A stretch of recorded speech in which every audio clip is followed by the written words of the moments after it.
చేపిస్తా ఇవాళ ఒక్కరోజు పనులు చేపించి చేపిస్తా అని ఒకసారి ఆయన కూడా ఫోన్లో అదే సార్ వస్తాను మీడియా ముందు ఒకసారి చెప్పైతే కథం అయిపోతుంది. నేను నీకు కౌన్సిల్ తీర్మానం చేస్తే మనం పనిచేస్తాం. మీరే కౌన్సిలర్, మీ కౌన్సిల్ తీర్మానం చేస్తే మీరు పనిచేసేది ఒకటి. రెండోది ఆల్రెడీ పాతది 1.6 లక్షలు శాంక్షన్ అయింది, దాంట్లో ఈ వర్క్ కాలేదు. ఇంకా 50 లక్షలు ఎక్సెస్ అయినా ఎమ్మెల్యే గారు శాంక్షన్ చేస్తారు. ఇప్పుడు రోడ్ అవుతుంది 50 లక్షలు, 50 లక్షలు అయినా కూడా దాంట్లో సరిపోలేదు. రోడ్లు ఇచ్చారు కదా, దాంట్లో అవసరం అయితే మాట్లాడి పెట్టిద్దాం. మన కౌన్సిల్ పెట్టిద్దాం. అది ఎప్పుడో జరిగేది కాదు, ఫస్ట్ చేసిన తర్వాత దయచేసి రోడ్డు ఏమని చేసి ఒక్క నిమిషం వినాలి సరేజీ. ఇప్పుడు ఇదంతా ఓపెనే ఉంది కదా, చేస్తారు, చెయ్యను అని అంటలేదు కదా. నేను జేసీబీ కచ్చ డ్రైన్ తో ఇప్పుడు తీపిస్తా, ఓకేనా? తీపిస్తా, తర్వాత డ్రైన్ కడతారు, డ్రైన్ కట్టిస్తాము తర్వాత.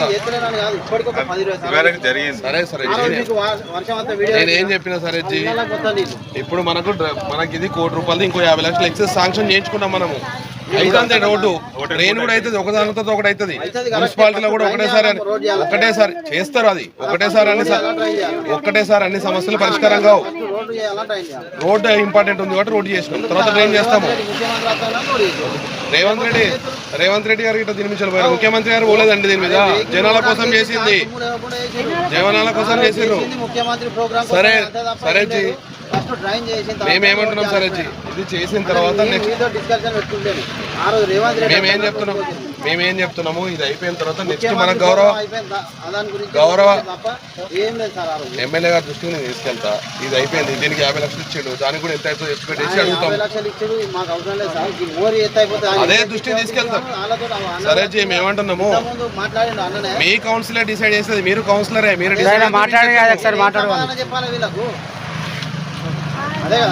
సార్ మళ్ళీ వాటర్ వస్తే పాములు వస్తున్నాయి తీస్తారు. నేను చెప్తున్నా టెంపరీగా సాల్వ్ చేద్దాం, ప్రస్తుతానికి చేపిద్దాం. అందరికీ డ్రైన్ అంటే ఒకటేసారి కాదు కదా సార్ జీ. మున్సిపాలిటీ ఎంత ఉంది, మనకి ఎంత కెపాసిటీ ఉంది, మన ఫండ్ పొజిషన్ ఏంది, ఏ సమస్య అయినా ఒక కుటుంబంలో ఒక ఇంట్లో సమస్యలు ఒకటేసారి అన్ని పరిష్కారం కావు. ఫైనాన్షియల్ స్టేటస్ ను బట్టి అవుతూ ఉంటాయి. ఇక్కడ అయినా మీరు వినాలి సిచ్యువేషన్. ఇక్కడ దీనికి డబ్బులు తక్కువ పడ్డా ఎక్సెస్ ఇచ్చిర్రు. 2 సైడ్ల డ్రైన్ ఎందుకు పెట్టినాము? ఒక సైడే ఉండే డ్రైన్, మళ్ళీ రోడ్డు ఖరాబ్ అవుతుంది అని చెప్పేసి అటు కూడా ట్రైన్ పెట్టినాము. వినండి ఒకసారి వినాలి మీరు. అటు కూడా ట్రైన్ పెట్టినాము, ఇటు కూడా పెడతామని చెప్పినాము. ఎదురు కట్టినాం కదా, ఇది కూడా కడతాము. అది అయిన తర్వాత ఇది చేస్తారు. ఇప్పుడు మనకు శంకర్గంజ్ వర్క్ నడుతుంది, అక్కడ కూడా ఫస్ట్ రోడ్ వేసిన తర్వాత ట్రైన్ కడతారు. మనకు అది వాళ్ళు రేపు పొద్దున మిషన్ నడిచేటప్పుడు ఇబ్బంది అవుతుందని వాళ్ళు ఫస్ట్ రోడ్ వేస్తున్నారు, అది కూడా చేస్తారు. మీకు తెలియదు కదా, మాకు కూడా తెలుసు కదా. టెక్నికల్ గా వాళ్ళకు కూడా చెప్తున్నాం కదా. 100% ఇది అయినాక చేద్దాం. ఎమ్మెల్యే గారి దృష్టికి తీసుకెళ్ళి దాని తర్వాత చేపిస్తాం. మేము అవుతుందమ్మా, అన్ని ఒకటేసారి పనులు కావు. ట్రైన్ కదా, చిన్నది మొదలు పెడితే అయిపోగా సార్. ఇది 10 లక్షలు కావాలి, 10 లక్షలు కావాలి. సరే సార్, మీరు రండి, మాట్లాడదాం. రండి, నేను వచ్చినప్పుడు మీరు సరేష్ అన్న నేను రావాలి అంతే. నేను నీకు ఏం చెప్పినా, నీకు ఆల్రెడీ ఫోన్ లో కూడా చెప్పినా, నేను రావాలన్నా వచ్చిన, నేను రావాలన్నా నేను వచ్చిన. నాకు ఈ లోటు అయితేనే గెలిచిన, వీళ్ళకి సమాధానం చెప్పుకున్నట్టు నేను చెప్పినా కదా వచ్చి. ఇంకేందుకు మీరు చెప్పారు సార్, నేను కూడా సమాధానం చెప్పుకోవాలి వీళ్ళకు. ఇక్కడ ఏంది సిచ్యువేషన్ అని నన్ను అడిగితే నేను చేయాలి. వీళ్ళకి చెప్పి నువ్వు గిద్దే కానీ నీతో ఏం పని కాదా అన్నట్టున్నది.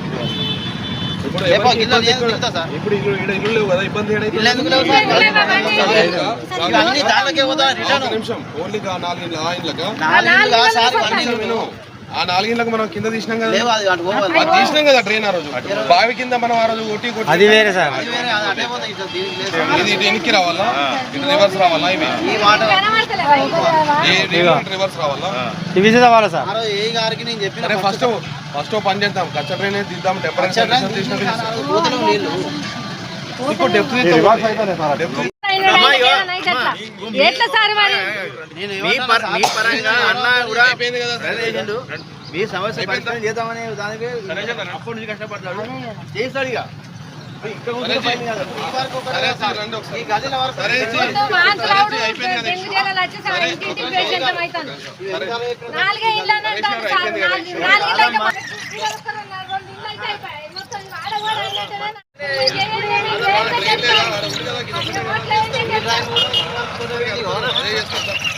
నీళ్ళు ఇంట్లోకి వస్తావు. దా, దా, దా. దా, సరే జీ. దా, సరే జీ. సరే జీ. కాదమ్మా నేను మాట్లాడను, నేనే సార్.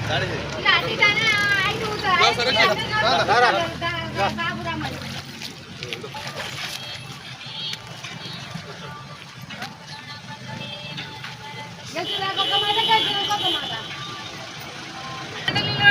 ముచ్చట్లో కదా చెప్తాం రమ్మని అయిపోయింది.